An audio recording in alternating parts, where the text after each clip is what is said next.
جن محدثین نے کتابیں لکھی تھیں وہ ان راویوں کو جانتے تھے جن سے انہوں نے حدیثیں سنی ہیں، جانتے تھے نا، اس لیے ان کے حالات بھی اسماء و رجال کتابوں میں ملتے ہیں، حالات ملتے ہیں، کہاں پیدا ہوئے اور کہاں وفات پائی، کس سے علم حاصل کیا اور اپنا ان کے نظریات کیسے تھے، سب کچھ ملتا ہے۔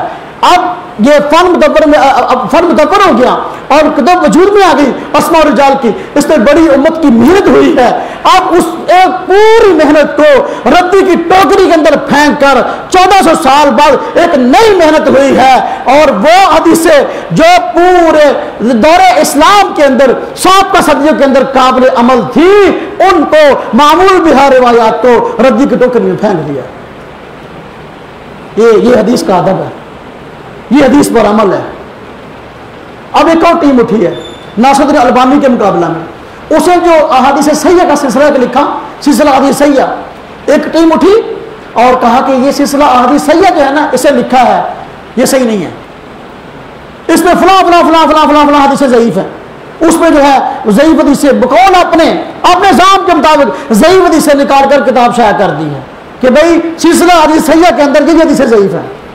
اچھا، اس نے جو سلسلہ احادیث ضعیفہ لکھا تھا اس پہ بعض لوگوں نے اب قدغن لگائی اور اس پہ کھلواڑ کیا کہ ایک مجموعہ اور نکال لیا کہ بھئی اس نے سلسلہ ضعیفہ کے اندر یہ حدیثیں داخل کی تھی، یہ حدیثیں ضعیف نہیں ہیں بلکہ یہ حدیثیں صحیح ہیں، وہ الگ چھاپ دیا۔ یہ 1400 سال بعد جو احادیث کے ساتھ کھلواڑ ہو رہا ہے، اس کی کیا آج ضرورت رہ جاتی ہے؟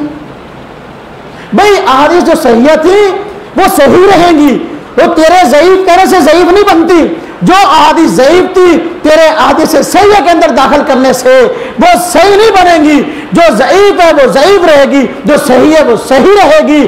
دیکھو تو صحیح کس بنیاد پہ کہتا ہے، تو ضعیف کس بنیاد پہ کہتا ہے؟ تو نے تو ان راویوں کو دیکھا نہیں، ان کا زمانہ پایا نہیں، ان کے حالات کو جانتا نہیں، تو ہمیں کہتا ہے اندھی تقلید کرتے ہو۔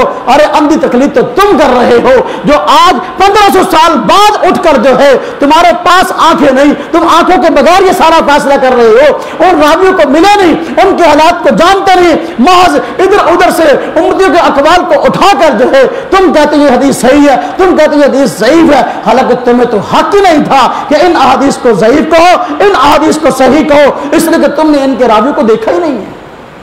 اس آدمی کو حق ہے کسی حدیث کو ضعیف کہنے کا، کسی حدیث کو صحیح کہنے کا، کسی حدیث کو موضوع کہنے کا، جس نے ان حالات کو قریب سے دیکھا ہے، اس کو تو حق ہے نا، تو جانتا ہے ان کو، تو جانتا ہی نہیں ہے۔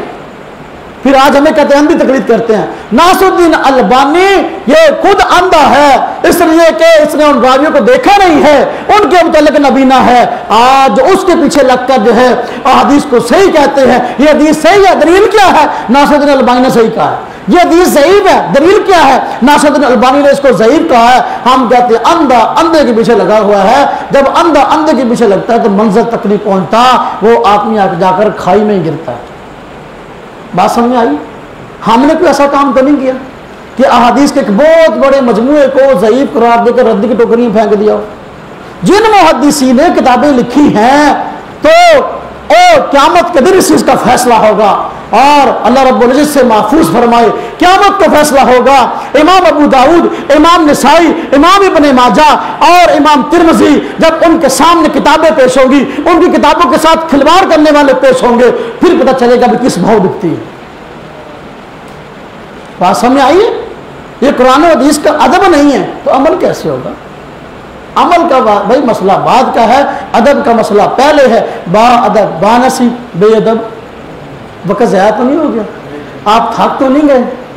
میں بات کر لوں نا؟ اچھا، اللہ آپ کو جزائے خیر دے۔